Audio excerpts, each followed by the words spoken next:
Okay, I'm recording this actually a couple days after the rest of the episode, because life be crazy. But while keeping my baby from crying, I just want to talk a little bit about the end of Metal Gear Solid 5. I mean, I'm sure I'll keep talking about it because, you know, it's a game that I'm going to probably continue to play whenever I have some downtime or, you know, want to comfort this guy. Because, again, as I mentioned before, it lends itself pretty well, actually, to, you know, just waiting for a baby to fall asleep and that kind of stuff. It's a fun game. I'm going to keep playing it. Metal Gear Online was just released yesterday. It's now Wednesday, and so, you know, I'm going to be testing that, and probably I'll give a separate review about that, even though it's free. You know, in some ways it's kind of a game unto itself, since all the interaction is pretty much defined by other people online, you know, within the infrastructure of what you're doing. Anyway, Metal Gear Solid 5, The Phantom Pain, my review. Let's see what I think. I'm going to tell you my score right off the bat. I give the entire experience a 7 out of 10. I thought about this long and hard.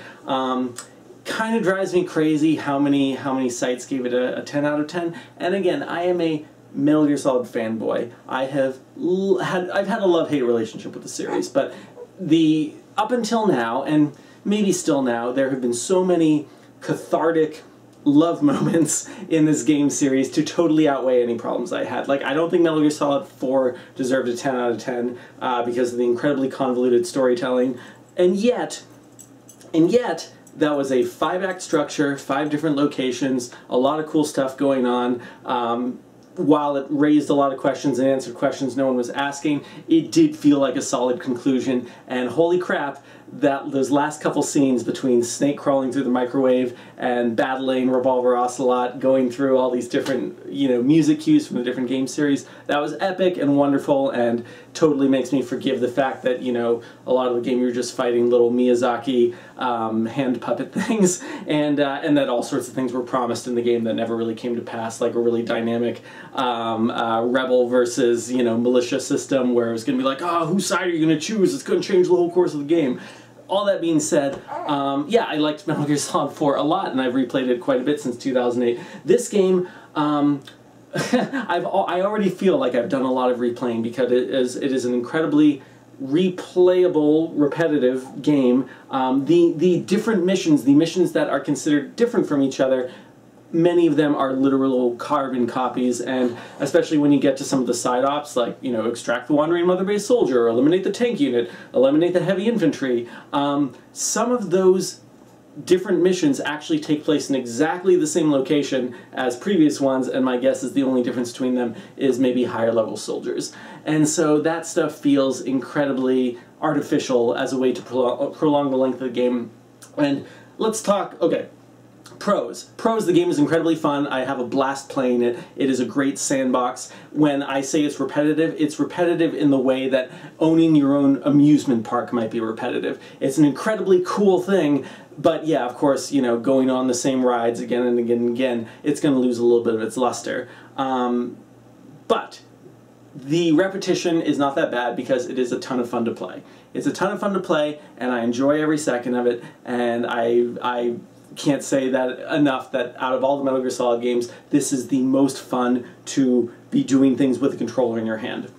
Problems: all sorts of things that feel like squandered opportunities, like wasted potential, like things that would have been so easy to make better. We'll start with a few minor things. The helicopter rides, the fact that those are like an additional minute every time you want to go to and from a battle scene. It's a cutscene. For all intents and purposes, it's a cutscene, and not only is it annoying that it's unskippable, and you actually have to wait every time you go to the location you're going to, but it's also made me really hate a lot of 80s songs that I loved, because at first it's like, oh, this is so cool, you can set your helicopter music, and yet, the fact, again, a couple simple fixes here. Allow us to skip the helicopter scenes. Also, allow the helicopter music to be on shuffle, so it's random, you know, just pick from any of your music, or make it so that it can start at different points in the song, because the fact that every single time you're on your helicopter, you're watching exactly the same cutscene, and then hearing exactly the same music starting at exactly the same spot, makes you hate that music. It's like, and I don't care what song it is, if you had your favorite scene from a movie of all time, but every 20 minutes you had to watch that same scene over again, eventually you're going to hate that scene. So, you know, unlike Grand Theft Auto Vice City, which made me fall in love with all sorts of 80s music, because of all the cool contexts it found itself in, whether you're driving or as part of a mission. This game, you know, really didn't do anything meaningful with that 80s music. The best use of music across the entire game wasn't in the game, it was in the trailers. The trailers were epic, they made it feel like the story, and they just hinted at something so, yeah, powerful and cool. And, you know, like the Donna Burke song, Sins of the Father, which I probably listened to, you know, 50 times or so after that trailer came out, because the trailer was so good. The, you know, whole, so powerful and, like, great. And then it gets used in the game in probably the worst cutscene in the entire game, which is Snake deciding for some reason that he's going to travel in a vehicle with Skullface, again, not say anything, and just sit there for like 4 minutes while Skullface babbles on about something I couldn't care less about and have already, you know, annexed from my brain, because it just felt so ridiculous and unnecessary and like a waste of my time. And so that's the scene where you put this incredibly epic music, is just when you're sitting there and the bulk of your control is to move the camera around while Snake sits there. So much was made, by the way, of Kiefer Sutherland and the ability for him to convey lines and experiences on his face instead of lines. Like, you know, the example Hideo Kojima kept using was like, in a previous game, Snake might say, "Kaz, are you okay?" And now he's just going to say, "Kaz," and the rest will be conveyed with his face. Not true at all in this game. It is such a flat performance. And I don't even blame Kiefer Sutherland for that. I mean, a lot of times when Snake is saying important lines, the camera isn't even on his face. And so, yeah, you don't get any kind of depth or emotional resonance from anything he's doing. It's incredibly simple, flat, shallow. You know, this game, which was promised to be the missing link that we're going to see Big Boss become a demon. Let's cut right to the big reveal. If you haven't finished Mission 46 yet, don't listen to this.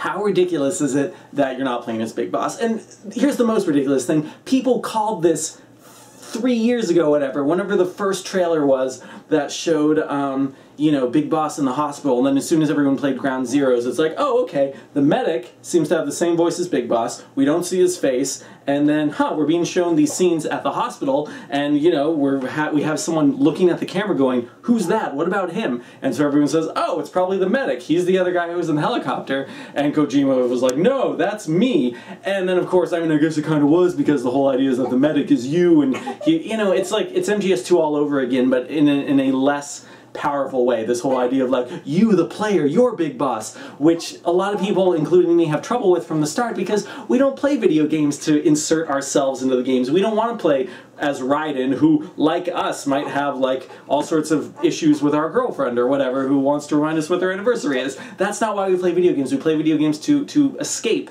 There's a reason, you know, that there aren't movies that try to insert you into the movie, because we want an escape. We want to be able to be with other people, and so we all want to play as Big Boss. We all want to play as Big Boss, and the fact that, you know, it feels like ultimately what the game is saying at the end is, oh, everything you're doing, first of all, haha, how cool, how clever, you know, all that stuff you saw at the beginning, that was misremembered, and, you know, you're actually this character that is a total blank slate and you can project anything onto you want, but also that whole story that you thought you were going to get about Big Boss, that's not really here. The real Big Boss, he's off building his own mother base, which is going to be the real Outer Heaven, for all you know, conducting a bunch of missions that are way cooler than the missions you're doing. Maybe they're missions that are much less repetitive. Maybe he's off doing some really cool boss fights, because this game had the least satisfying boss fights of any Metal Gear game. Any of them.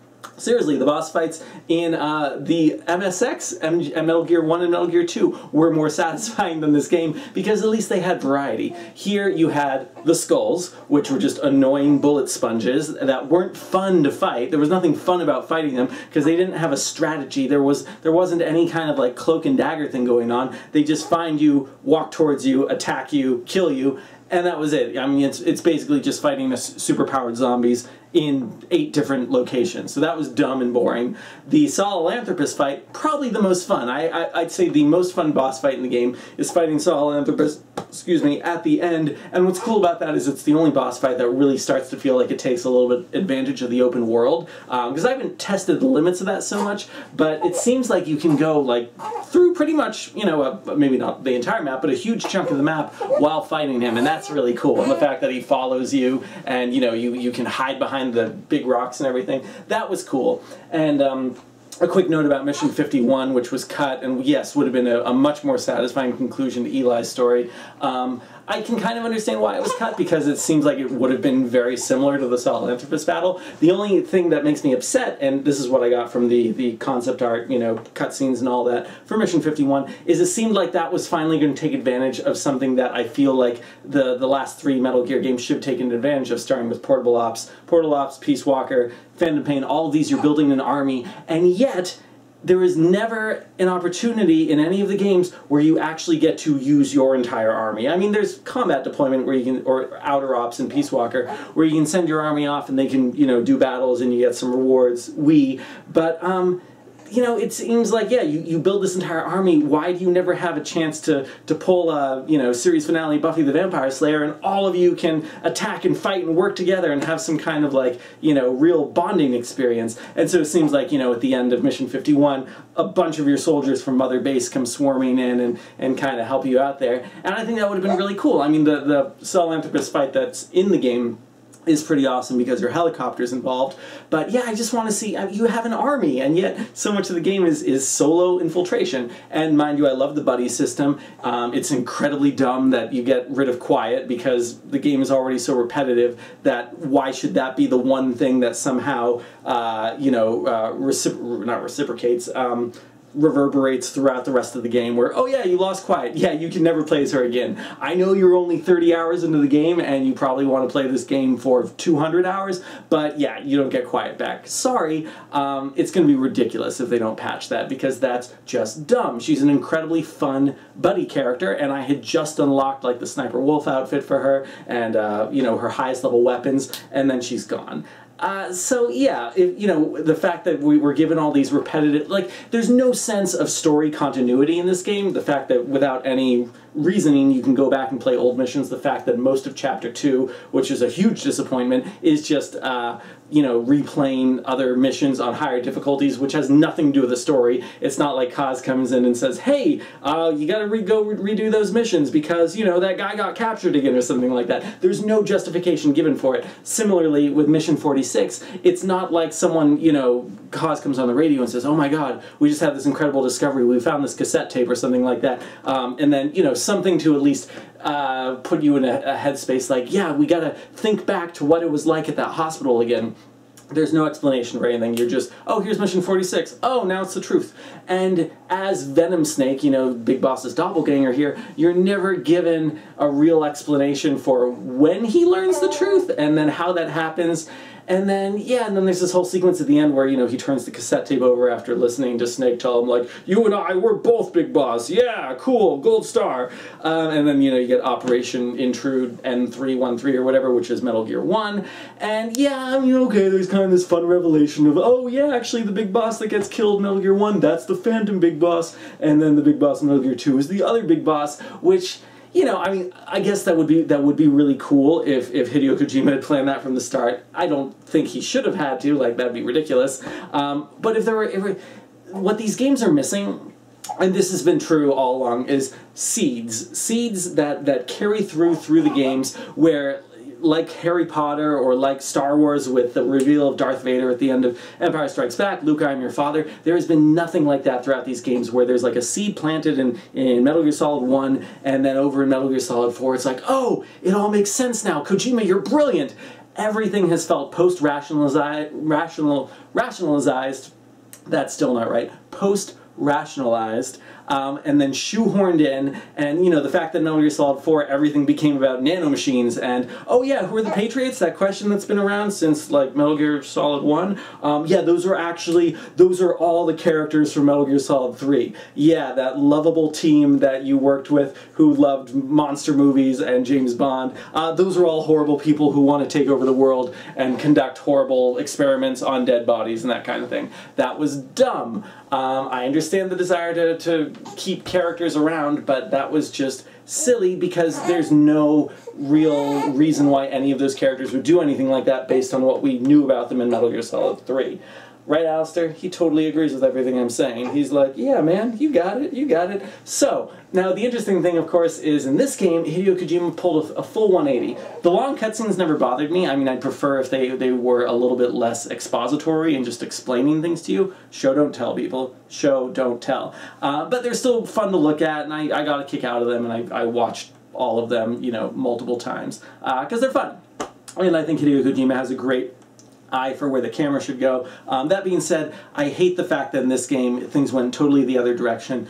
Almost no story, and yet somehow the story that is there still manages to be convoluted and underdeveloped and shallow. That's a shame. And then also, there were all these opportunities. I was talking for a second ago about shoehorning characters in from previous games. This game did the opposite. There were so many perfect opportunities to not only bring characters in from previous games, child soldier versions of Sniper Wolf and Raiden, Psycho Mantis is there, Liquid Snake is there, get David in there, Solid Snake, get Naomi Hunter in there, Gray Fox. You know, there's a whole big reference to Rhodesia in the game, and we know that's where they were. Yeah, why don't these guys start to play a role? So not only were characters that I thought would find their way into this game totally left out, but characters that you thought were going to really become interesting and expanded upon, like Liquid Snake as a child, like Psycho Mantis as a child, like Big Boss turning into a demon, where you were actually going to see him in a Breaking Bad way go from Mr. Chips to Scarface, you know, slowly but surely committing more and more atrocious acts that makes you question why you're playing this game and why would you even condone a character that does things like this.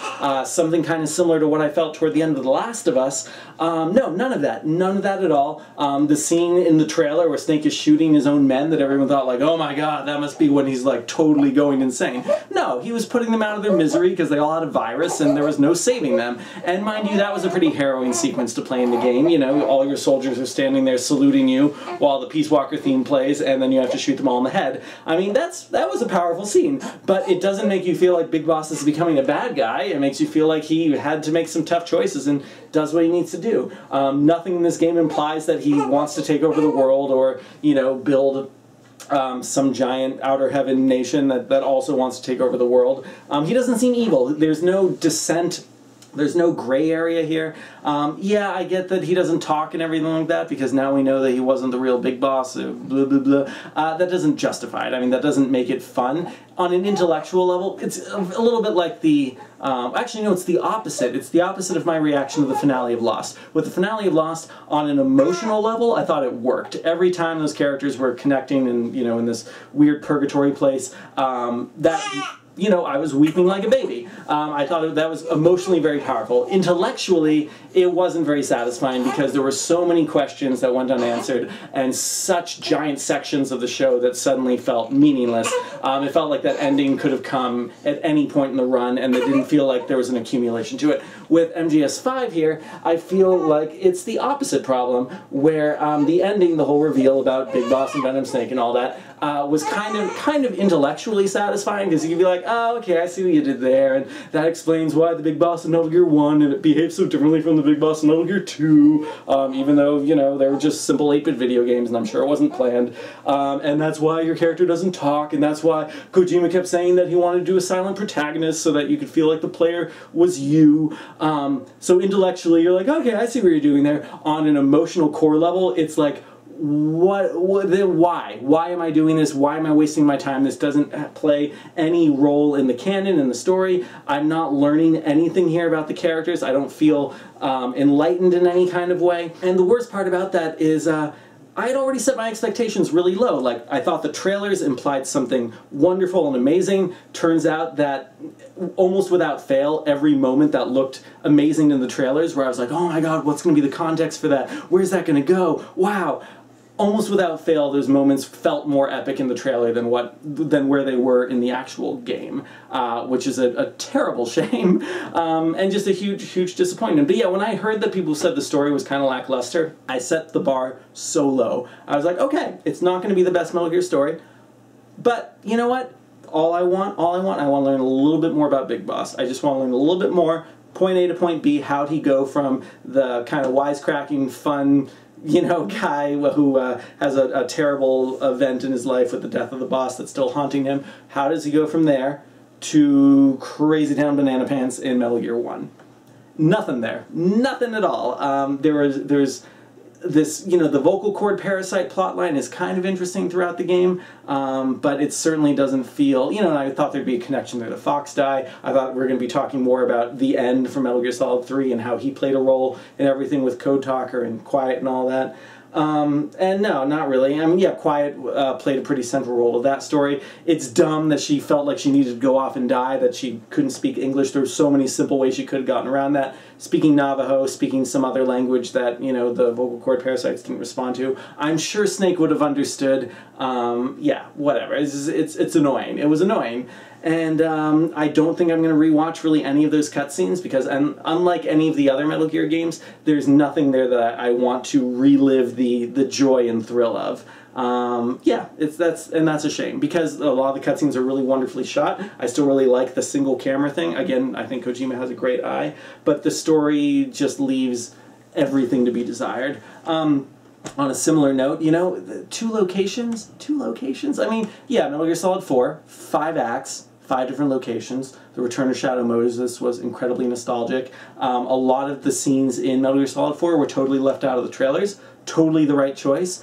And yet, literally every cool cutscene, every single one from Metal Gear Solid 5 popped up in the trailers at one point. There were no surprises. And similarly, everyone thought there was going to be another location. We knew there was Afghanistan, we knew there was Africa. Those were revealed over a year and a half ago, really. And so, yeah, I think everyone was like, okay, well, they're holding something back. I can't wait to see what the other location is. Is it going to be somewhere in America? Is it going to be near the real outer heaven? Is it going to be, you know, someplace that we were already before, and it'll be like MGS4, we're returning there 10 years later, because I guess, well, yeah, when did Snake Eater take place? But returning to some location, you know, that would have been really cool. Just any kind of third location because, again, it's a repetitive game that I'm loving so much, but yeah, Afghanistan and Africa pretty quickly go from looking beautiful and lush to pretty stale and boring. And, oh look, another sandstorm. Oh look, another rainstorm. Oh look, another cliff, mountain that I can't climb even though, you know, it's like 2 inches above where I should be able to grab it. That stuff is frustrating because, by the way, this isn't an open world game. It's not an open world game. It's a series of, like, event spots connected by roads. And in many cases, there's only one way to get from point A to point B. And sure, it's kind of fun to ride Deed Walker, ride your horse, ride your Jeep, whatever. But yeah, it's, you know, you expected it to be a real open world. I mean, Far Cry, again, which I still have only played the first like 5 missions of, I have so much fun just exploring that world. I've only played Far Cry 4, by the way. Watch my old review. But yeah, the fact that there's like a helicopter there that you can fly around in and kind of land wherever you want, that's cool. That's totally open world. And here, I mean, you have a helicopter. A, why can't you fly it? B, why can't it set you down wherever you want? Because it should be able to, or at least, you know, at least you should be able to do a fast travel system similar to the mother base system where it's like, oh, I want to go from this landing zone to this landing zone instead of going back to the ACC. Because in real life, you figure that'd be ridiculous if boss was like, hey, I want to go to this other side of Afghanistan. It's about 2 kilometers away. I don't want to, you know, run there. And you go to your helicopter pilot and you're like, hey, can you just drop me off over there? And he's like, no, actually, we got to go back to the Air Command Center. It's like way off in the middle of the ocean. And it's like, but it's just 2 kilometers that way. It'll take you like a minute. And he's like, nope, sorry, can't do it. That's ridiculous. Back to a couple things I like. I'm digging the weapons customization stuff. Once I get further in the game on PC, I'm totally going to play with the little glitch there that lets you make like a silenced machine gun rocket launcher, because that's fantastic, and I love the ridiculousness of that. But I'm still having fun just customizing the weapons and, you know, the emblem. Right now my name in the game is Face Eater, which is hilarious, and it's like a little chick, like a baby chick, like, so that's fun, and anytime I see that logo on my vehicles or a person, it kind of makes me smile, so that's a nice level of customization. The FOB stuff has actually been really fun. I've mostly been attacked, not attacking. But it is so satisfying when a guy thinks he can come into my base and, yeah, I pull out a anti-material rifle or a grenade launcher or something like that, and I show him what's what. Yeah, the most satisfying one so far was a guy thought he was climbing up all sneaky, and I hit him, and he was on a railing, and he fell down into the ocean, and I was like, you're done. So that was great. And I'm sure I'll be talking more about that kind of stuff alongside Metal Gear Online, because that's kind of where all the new stuff is going to be. You know, I think I'm kind of nearing the end of my points. This is the big stuff. It's a game I care a lot about. I care a lot about it because I saw so much potential here through the trailers, through the part of Big Boss's story it was taking place, through the opportunities for other characters to make an appearance and deepen. And Kojima said he was going to deal with taboo issues and heavy subjects, and he wanted video games to be taken seriously. And then he puts a half-naked girl in the game where the camera's always zoomed in to her parts, and somehow expects, you know, games to be taken seriously. Oh, and the whole, you know, you will be ashamed of your words and deeds when you find out why she has to dress that way. She has to dress that way because, like the end, she needs to feed on sunlight and whatever. Fine, you know, totally fine. There's supernatural characters all the time, but then why is it the end didn't have to do that and he could wear a friggin' leaf suit? If Kojima was really committed to that idea, then the end would have been a saggy old naked man hanging out in the woods, which would have been kind of funny. And yeah, if that's how he went, and then he was like, yeah, and Quiet's the same way, fine, there's a precedent, but no, there's no reason she needed to be dressed the way she was. There's a cutscene that I somehow never ended up in the game where Snake and Quiet just kind of splash water on each other, and that is weird. It is a bizarre moment, and like strangely sexy, and you get a Kiefer Sutherland like chortle, like and all it makes me think of is the fact that there's kind of a missed opportunity there, because I think Quiet and Big Boss could have had an interesting relationship develop, but because they never talk, and because he just kind of trusts her implicitly, there's not much there. I think Quiet is probably the most interesting character in the game. Ocelot became incredibly one-dimensional. All his badassery from previous games is gone. He doesn't even do any gun twirls. And Kaz is just a totally single-minded, you know, who can we kill? The dialogue in the game, typical, upsetting, bad, which is a shame, because I do think Metal Gear 1, for the most part, for some reason translated really well to English and felt like a movie, and I still go back and I play that game and it feels excellent. But in games like this, you get, you know, who is doing this? Who? Such a lust for revenge! And then the whole played me like a damn fiddle thing, and yeah, I mean, that whole scene in the helicopter, better start talking, bitch!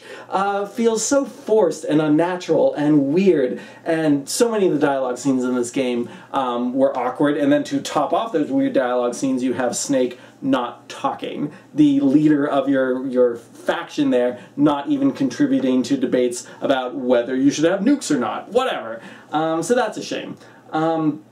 It's such a shame, because there's so much about Kojima that I respect, and I would have loved to see him go out on top with this game, and he really didn't. He really didn't. This was not... Gameplay-wise, this is his best game. In no other way is it. Plotline, even you know what I think he was setting out to do. Even if he actually got done everything that I think he wanted to, including Mission 51, I have no idea what Chapter 3 was going to be. Peace. Maybe that actually would have bridged the gap a little bit more. But you know, I just don't think that he aspired to make a game here that was actually going to satisfy players. I don't know. I don't know. I don't think, like Metal Gear Solid 2, everyone kind of looks back on the game now and is like, man, that was kind of brilliant. Like, you know, because all the seeds were planted throughout that game for, like, what was actually going on. Yeah, of course, you're doing this Solid Snake simulation. You're playing as a character who's, like, stuck in this world trying to become Solid Snake, and they're using all these things against you to, like, make that work, and the whole thing, you know, again, you're a government pawn. And there were all sorts of surprises and twists, surprising but inevitable. You look back in the rest of the game and you're like, oh, when this was happening, that totally makes sense. Nothing like that in this game. Nothing at all for Metal Gear Solid 5. There were no surprises, no twists, no epic boss battles, no sense of finality at the end. Nothing made me tear up. Every Metal Gear Solid game has made me cry at some point. Real quick, I'll just name a couple choice moments. Metal Gear 1, Gray Fox. Metal Gear 2, Emma dying. Metal Gear Solid 3, the frigging ending with the boss. Metal Gear Solid 4, Snake crawling through the microwave, and even the stuff with Otacon being upset about Naomi kind of, you know, hit me, even though that relationship was weird. Nothing in Metal Gear Solid 5. The closest I got was Snake having to assassinate his own men, and even that, still, like, wasn't nearly as powerful as it could have been. I think I'm starting to ramble. I'm going to check my list real quick just to see if I forgot anything, but I think that's it. Metal Gear Solid 5, 7 out of 10 because the gameplay is extraordinary. Most fun I've had playing the game is so long. Minus 3 points because holy crap, what a waste of potential opportunities with story. Let's see if that's it. One more quick thing about the unnecessarily repetitive aspect of the game. So many lines of dialogue. I love the different languages thing. Why is it that once a character has said something to you, say a dozen times, that there isn't a little counter in the game that just says, oh, that's been said a dozen times. Maybe the player doesn't need to hear that anymore. For example, maybe after the 50th Fulton guy I extract, now I'm probably on the 1000th, maybe Kaz doesn't need to say, he's coming too?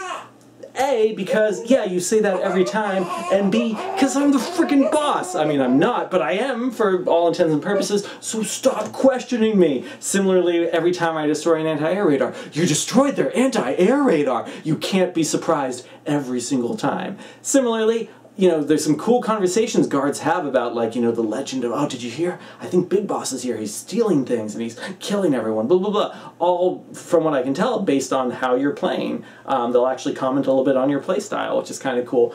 But then when I hear, you know, the same two guards have the same conversation about me in 8 different locations, that kind of takes you out of the moment, so that's kind of a shame. So it wouldn't have, from what little I've done of video game programming, it would not have been hard to put a little if-then statement in there that says, if this conversation has been played more than 5 times, don't do it again.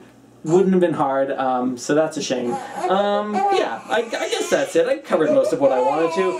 It's a game I love, love, love, love, love, and I absolutely hate. From now, I'm going to be playing it primarily to get the S-rank stuff, because, yeah, it's fun to do missions better, and I like all the extra objectives, and I'll be doing more weapon customization, because that's fun, and, yeah, maybe I'll discover some secrets. I'm not even going to think about the story. It is now just a fun game to play, which in some ways is what Peace Walker became for me, although the story, compared to this, Peace Walker's story was incredible.